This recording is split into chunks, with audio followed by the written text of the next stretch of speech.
Great, thank you.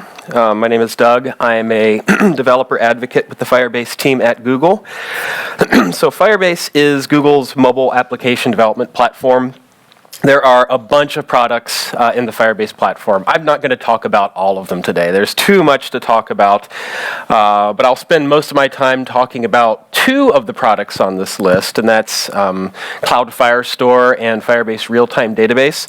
These products are interesting because they are cloud-hosted, NoSQL real-time databases. So when I say cloud-hosted, I mean all of the data in the database lives in the cloud, not in your app. They're NoSQL because there's NoSQL involved. There's no tables and rows. There's just a sort of a document structure that you can query without a SQL language, but you do it directly from your app. And they're real-time. The real-time feature is very interesting to me because the way it works is you can have one client writing data into the database and other clients can read that data immediately after it's been written. So you can attach what's called a listener to the data, and that listener will get invoked automatically on the client as the data changes. Both Firebase Realtime Database and Cloud Firestore work like this. Cloud Firestore is newer, arguably a better, more robust database. So the examples I'll show today are actually for Cloud Firestore, not for Realtime Database, though the patterns that I'll show you apply to both of them. So in developer relations, we're responsible for things like documentation, code samples, sample apps, all of the educational material. And so when we talk about Cloud Firestore, you'll see code samples that look kind of like this. So it's pretty straightforward. You get a singleton instance, you reference a collection that you want to query, and then you can pull out a particular document. Then you attach a listener to that document, or you can call get on it, and that gets you the data. Pretty straightforward API.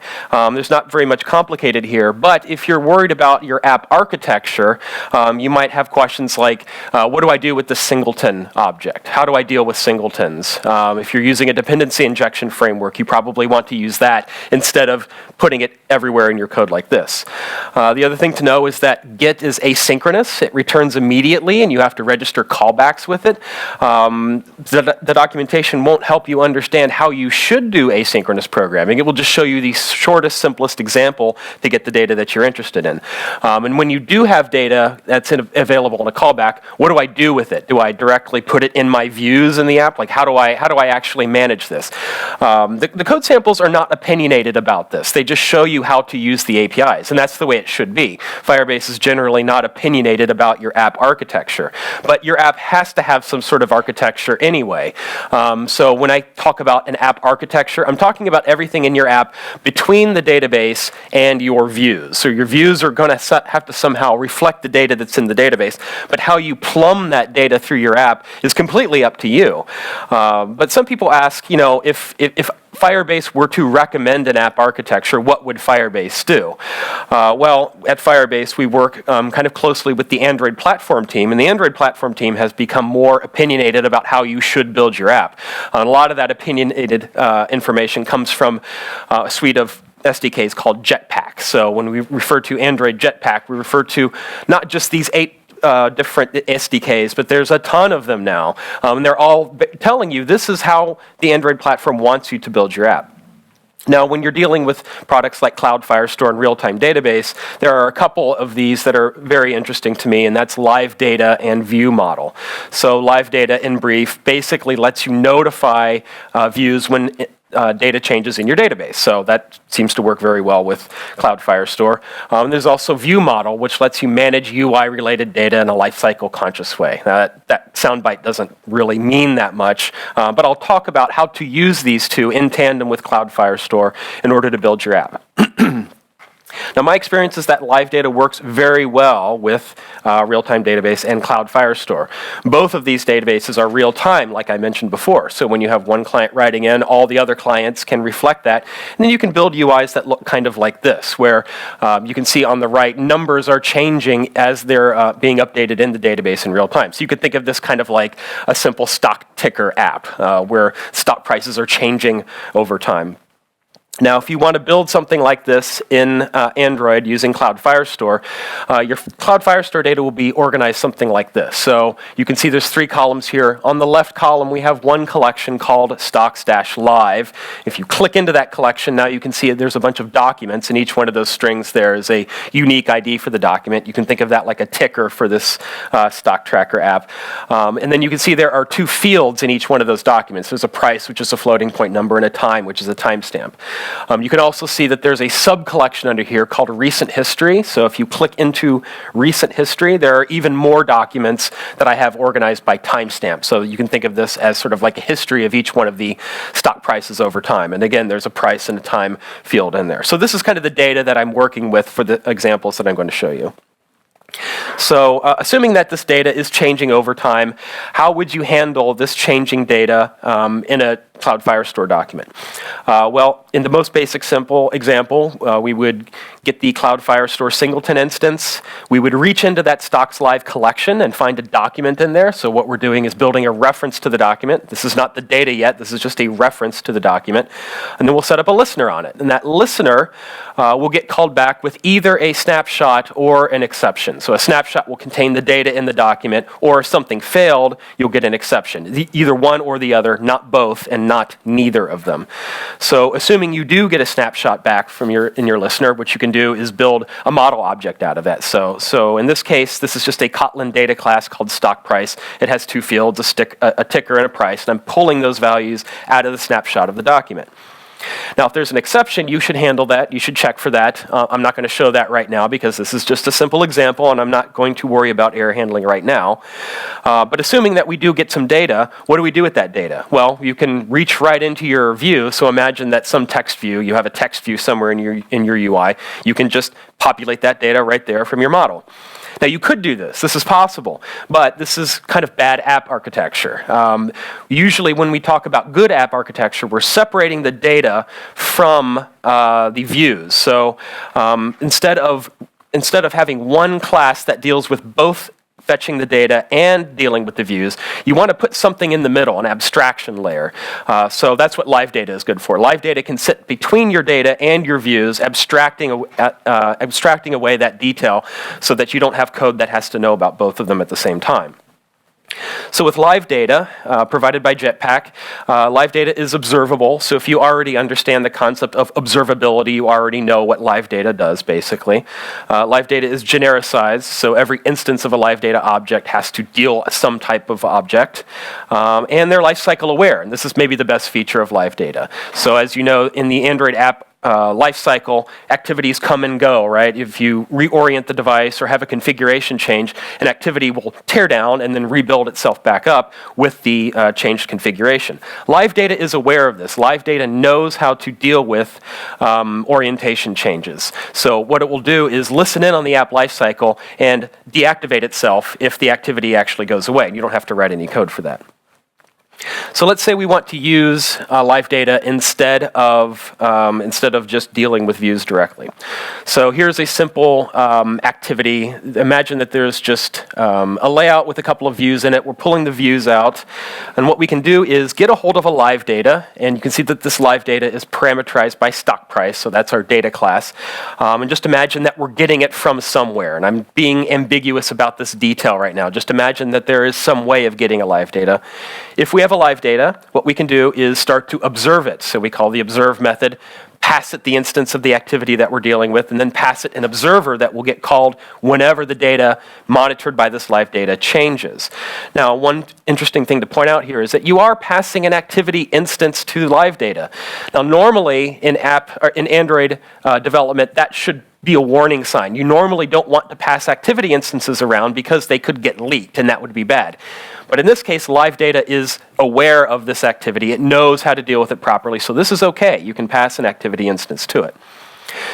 So when this observer fires, you'll get data that's parameterized by stock price, and then you can use that to populate your text views. So one thing I'm noticing about this code right here is that the detail of Firestore is gone. We don't know exactly where the data is coming from, and that's okay. It's being hidden by the live data. So now this code is better in that it doesn't have to know the source of the data. It just knows that it wants to observe a live data that contains the data that it does want to show. Now, as I said, live data is aware of the Android activity lifecycle. So if your activity goes through a stop lifecycle method, the live data will become inactive. It will stop observing that data. The observer will effectively be removed temporarily. And then if your activity starts again, the live data will automatically become active and start firing again, observing the data behind it. And if your activity is destroyed, live data removes all activity scoped observers automatically, and there are no activity leaks. So it doesn't matter how many observers you set up on it. When your activity gets destroyed, live data will remove them all and stop observing and then destroy everything. So that's a lot less code you have to write than if you were to handle them by yourself. So let's say we do want to use a live data.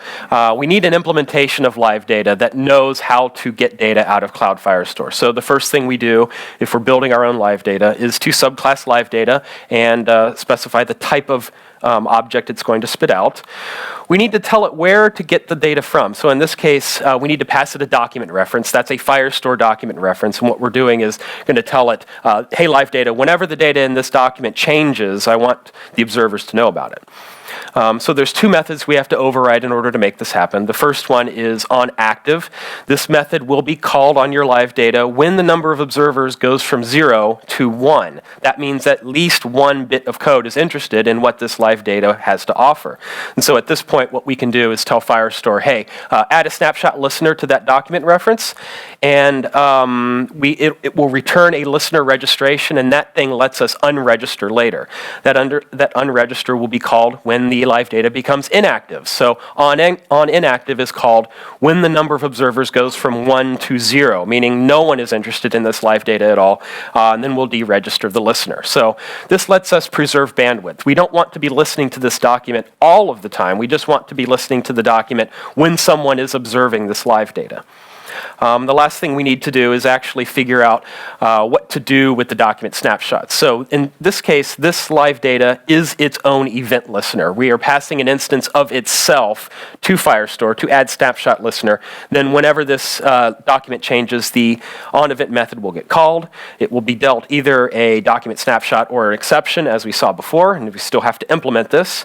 So what we're going to do is check to see if we got a snapshot and that the document exists, and then we're going to create that model object just like before, pull the ticker, pull the price out of it, and then we're going to call setValue on the live data object.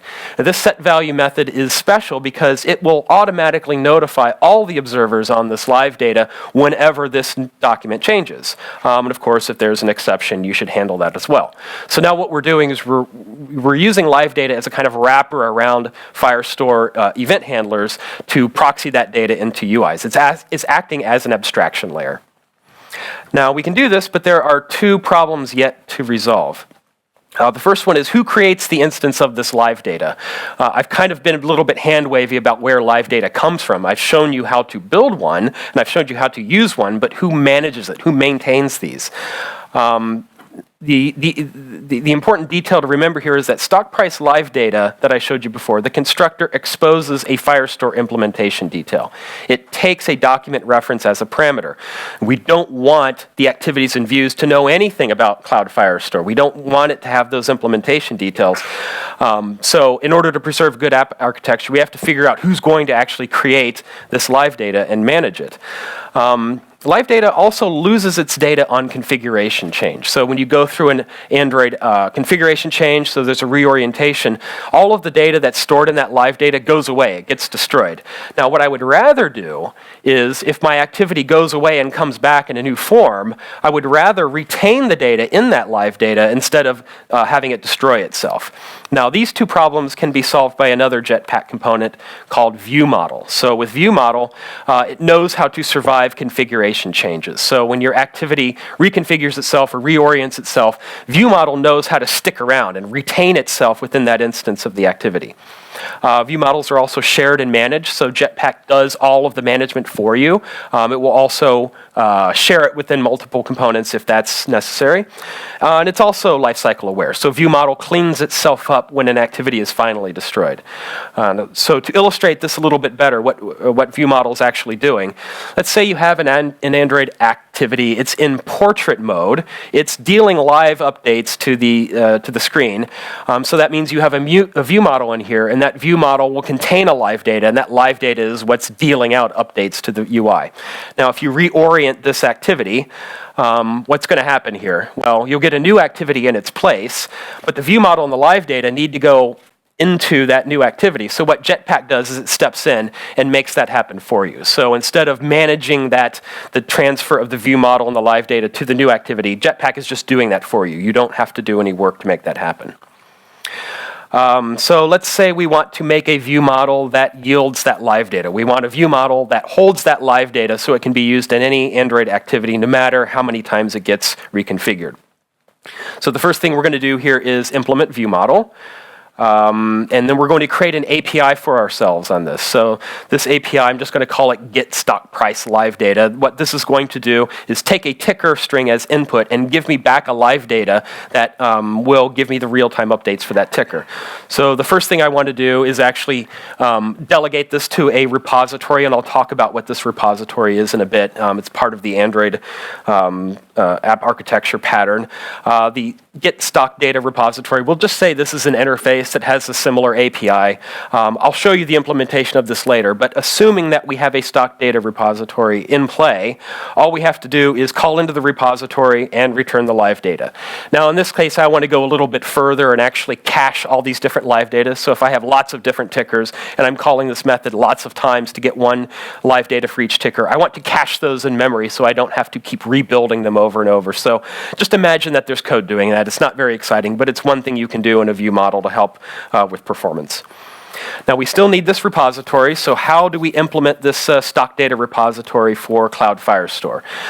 So I'll create an instance of Firestore stock data repository. We'll implement that interface. We'll override the method. We'll get a hold of that Firestore singleton instance, and again, if you're using dependency injection, now would be a good time to do that. Then we can tell Firestore, hey, that collection and that document that I'm interested in, now I'll create a stock price live data. So the repository in this case is responsible for effectively creating the live data that gets dealt back to the activity. And that closes the loop here. So what we have right now is a team. We have live data for dealing live updates. It's the observable object that will be observed for updates. We have view model retaining instances of live data across Android activity lifecycle changes. We have a repository that knows about our database, which in this case is Cloud Firestore, and we have Firebase or Cloud Firestore being the actual underlying data that lives in the cloud. So this is a team of patterns that are working well together. Now what I've actually implemented here looks kind of like this diagram. This diagram comes straight from the Android documentation. If you go to Android documentation and learn about app architecture, they'll show you this. What I've done is implement this, except I'm not using Room for a model. Room is typically used to implement client-side caching of data that you get from a service. In this case, Firestore actually offers its own client-side cache. I don't need to re-implement this. The SDK knows how to cache data that comes from the cloud. And our remote data source is not some REST API, it's actually just Firebase. So this is the app architecture. We have an activity that calls into a view model. The view model contains live data. The live data consults the repository, and the repository pulls data from Firebase. Now let's say we want to make an activity that implements this pattern. So at the very top level, if we're going to implement an activity that uses this team of utilities together, what we'll do is inflate our views like we would normally.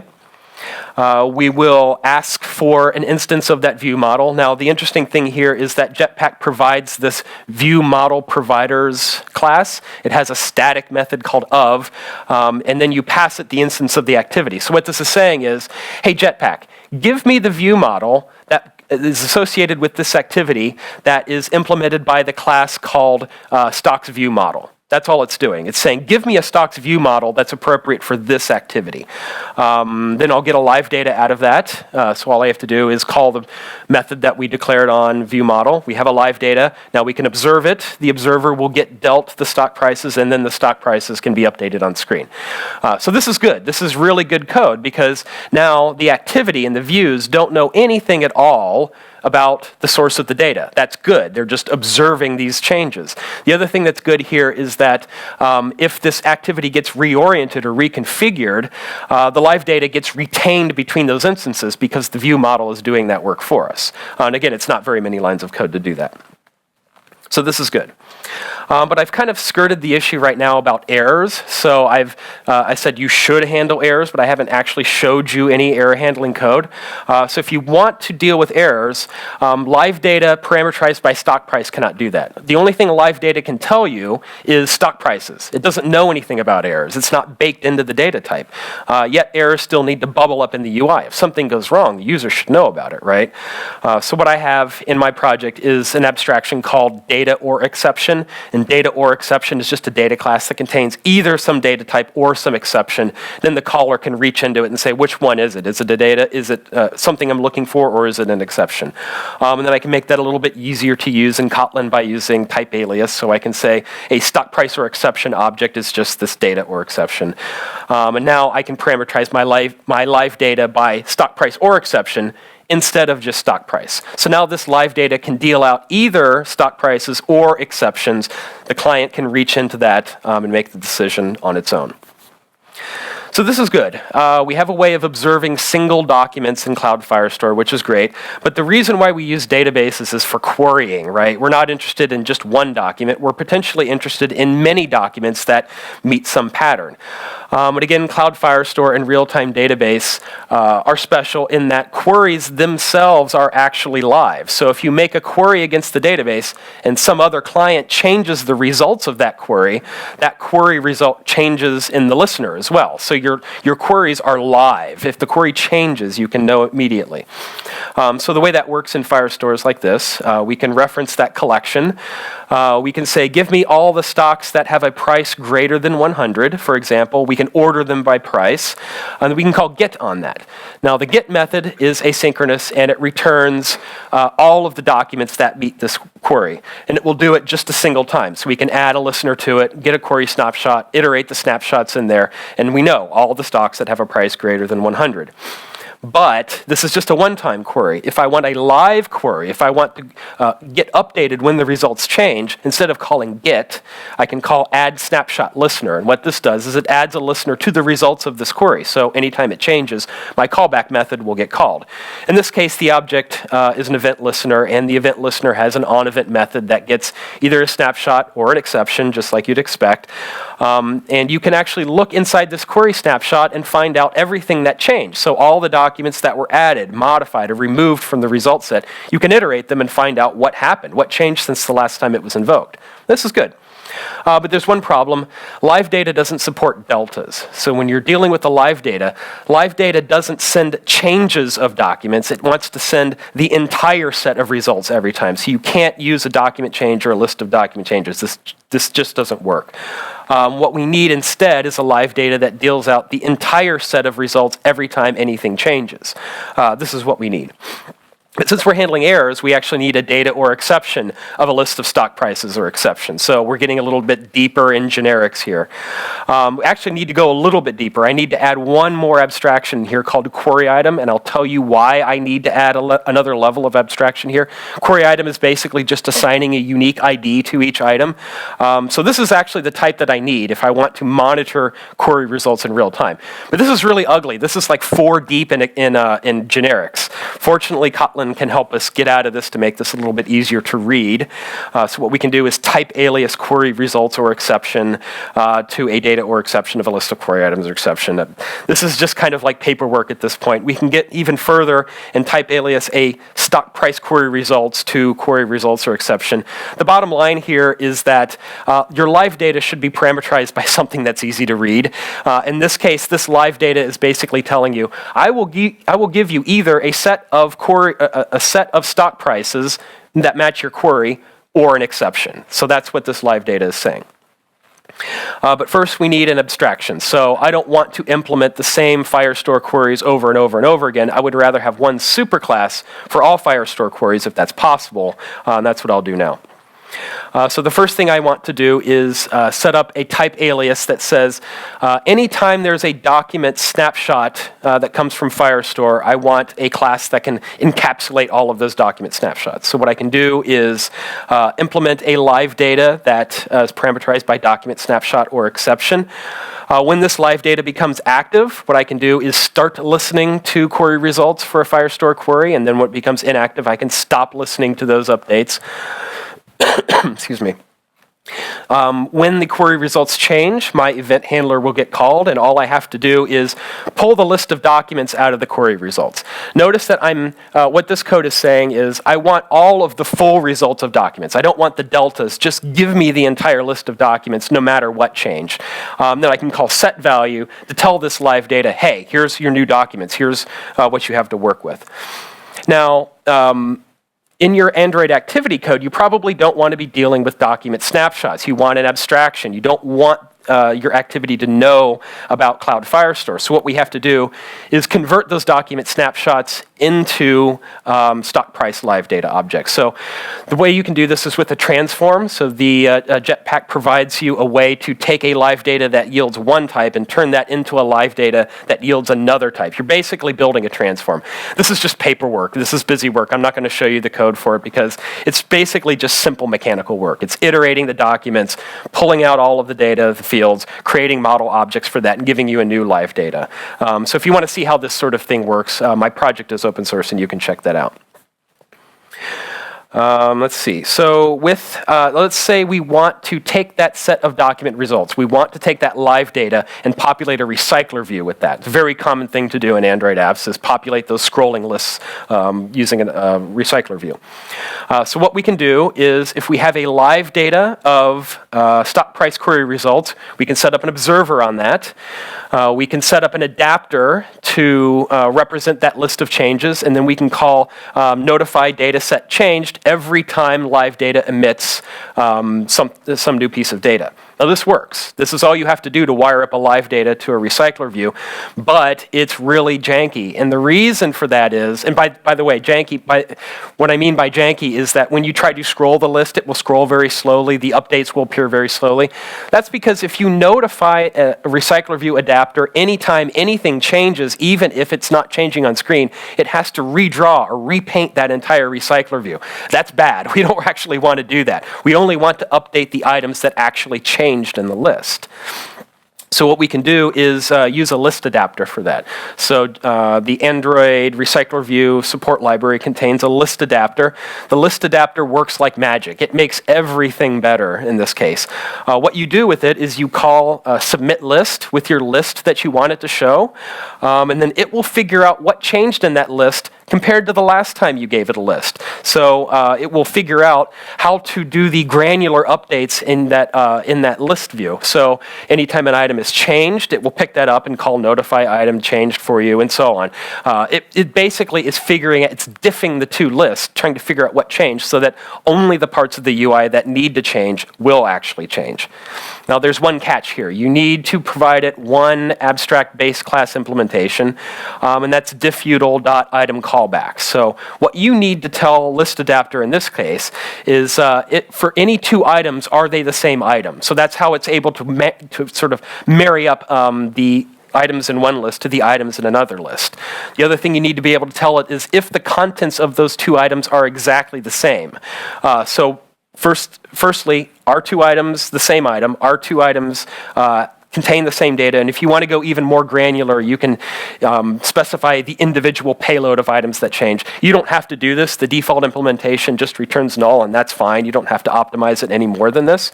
So we have to implement one of these in order to get list adapter to do what it does well. Now, if you remember, I added that extra abstraction called QueryItem, and that was specifically to make this case a lot easier. So if your query results are all implementing this interface, this QueryItem interface, What this lets you do is implement a QueryItem diff callback that has a very, very simple implementation. The first thing is, are items the same? Just boils down to comparing the IDs of the two documents. If the two documents have the same ID, then they're the same item, and that's a very simple comparison. To compare the documents, or to compare if the documents contain the same data, again, all you need is a double equals comparison. Now, if you're a longtime Java developer, you might be looking at these double equals and thinking, ooh, you know, you're not supposed to use double equals to compare objects. Now, I'll remind you, this is Kotlin, and Kotlin automatically translate double equals to the equals method. And going even further, if it's a data class, the double equals method automatically knows how to deeply compare those two objects. So if you only ever deal with Kotlin data classes, this is the only QueryItem diff callback you will ever need. As long as you use data classes that implement the equals method, this is always going to work. And so with this in place, now you can implement a UI like this. So what's going on here is it's querying the stock item's history, and every time there's a new change to that query, you can see it's adding a new item to the top of this list. So this is a very live view of the history of a stock ticker. Now, this is neat and all, but I'm going to be opinionated and say, well, do you really need live query results? Like, it's neat, but do you need it? It's fun to watch, but it's bad to interact with. That scrolling list, if it keeps changing and you're trying to scroll it and tap things, that could be very frustrating to deal with. So don't implement that if you actually need someone to actually interact with those query results. It's probably not too bad for append-only results. So if you're only ever adding something to the bottom, that's probably not going to be problematic for interaction. But you should consider using some sort of a refresh indicator when new data is available. So just because you can make very fancy live query results, it doesn't mean you should. So just bear in mind that user experience is the most important thing. So I've showed you so far how to implement live query and document results in an app while it's running, which is one thing. But what if you want to keep your app data in sync while it's not running, while your Android app is in the background? What about background sync for offline use? Now, I mentioned before, Cloud Firestore and Realtime Database maintain their own data caches on the client. So if you make a query, you get the results. The results of that document or that whatever that data is gets cached on the device. So the next time you do a query, the results will come from the cache and not from the server. So you can use the app offline if the query results are already available. So imagine that in my stock ticker app, I want to browse stock prices after the stock market is closed on my subway ride home. And since I'm in the subway, I don't have data connectivity, right? But I still want to use the app. As I said, Realtime Database and Firestore have offline caching built in, but the question is, how do you synchronize that data while the app isn't running?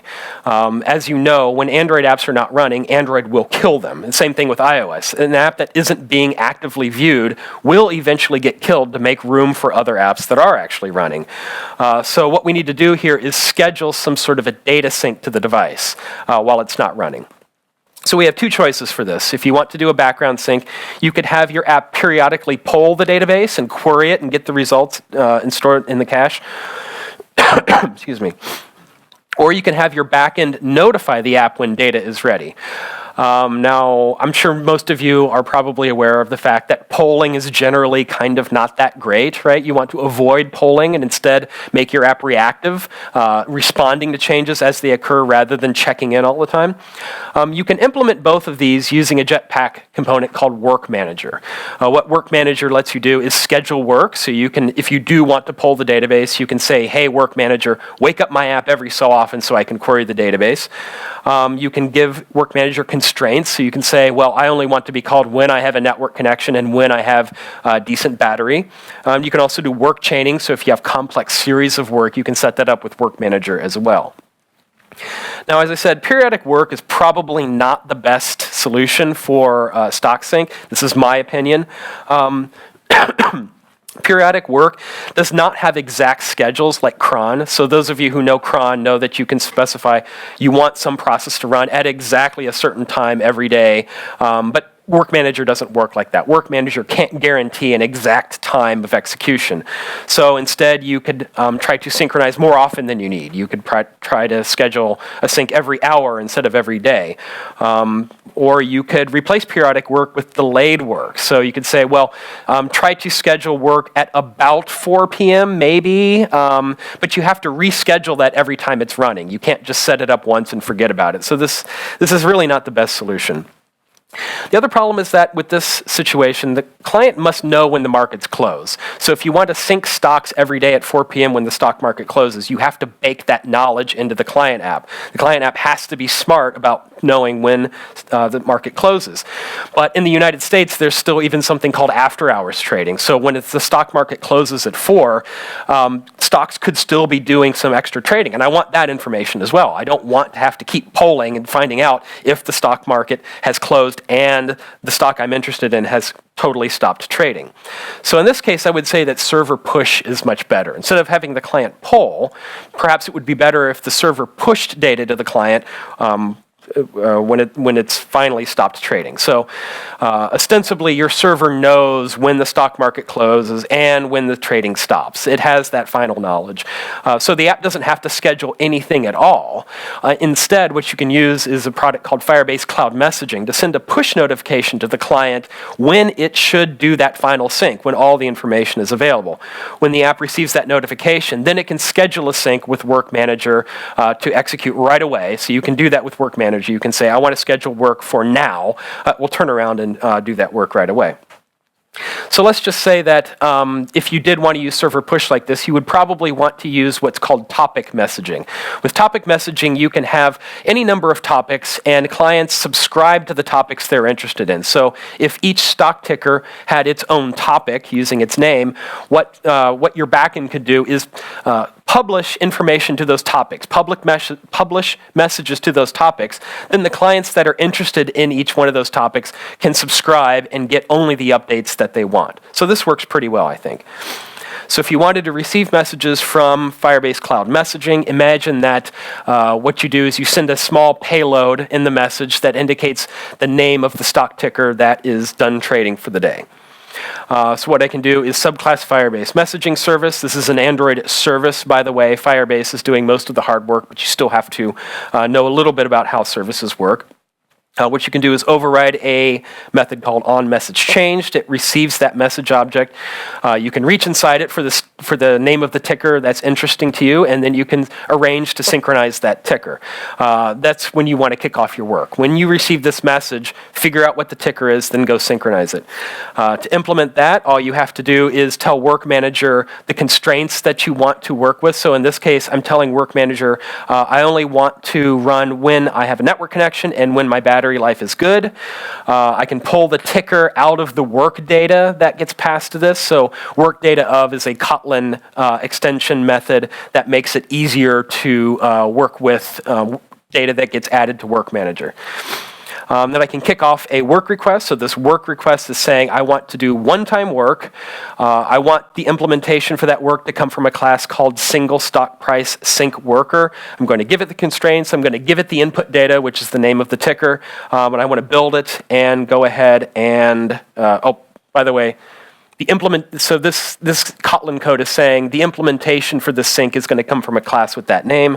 Then I tell Work Manager, go do that work. I give it a unique ID, and that's it. That's all you do. So this is telling, hey, Work Manager, go off and sync that ticker. Keep retrying it until you're successful. This will automatically retry until the work says that I am done and I am fully complete. So inside your single stock price sync worker, that's a lot of words, you're going to subclass worker, and then inside its do work method, you can pull the input data out of it, which is just the name of the ticker, do the work here synchronously. This is where you would do your Cloud Firestore query, and then you indicate to Work Manager, yes, I am done, and I'm done successfully. And that means this work is completely done, and it will be erased. Let's see, what am I doing here?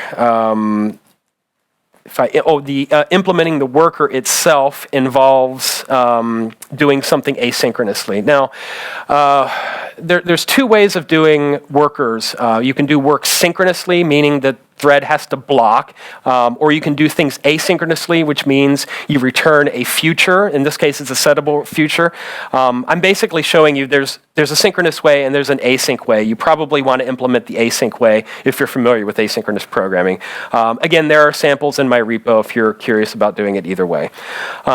In that repository, if you go here, this is where you can see all the sample code that implements my fake stock checker app. There are implementations for both Realtime Database and Cloud Firestore. In fact, you can switch between them dynamically if you want. It shows how to synchronize individual documents and entire queries. It's also using Jetpack paging to implement infinite scroll. Now, there is a finite number of tickers in my project, but paging is another Jetpack utility that makes it easy to batch up requests. So if you don't know how many items are in the list, you can page through them, and it will manage the recycler view for you. There's a backend also as well. So in my project, I use Cloud Functions to implement a function that calls itself every second and a half in order to update the stock tickers that are in the database. The ultimate goal here with this project is to derive a library of patterns to add to Firebase UI. Firebase UI is an open source library managed by Firebase that makes it generally easy to work with Firebase utilities so that you don't have to write so much code. Now this talk is actually, it's been over a year since I've actually done anything to contribute back to Firebase UI. But in that time, the Android team has moved it's aligning itself more with Kotlin than with Java. So you'll find that the Android team says you should be using Kotlin instead of Java. You should be using Kotlin language constructs and Kotlin conventions. And there's a new thing called Flow. So if you know Kotlin, there's this utility called Flow, which is kind of like RxJava, but it's built into Kotlin. I think the Android team is trying to push more towards using Flow as a way to deal live updates from Realtime Database and Cloud Firestore. And I am working with the team to make sure that we have patterns set up for that. So stay tuned for that. The next version of this talk will probably involve using Flow instead of using live data, simply because it's a better paradigm for the kind of things that Realtime Database and Cloud Firestore offer. So that's all I have. Go get the code. There's a sample app. You can see it in play yourself if you want. And that's all I have. Thank you.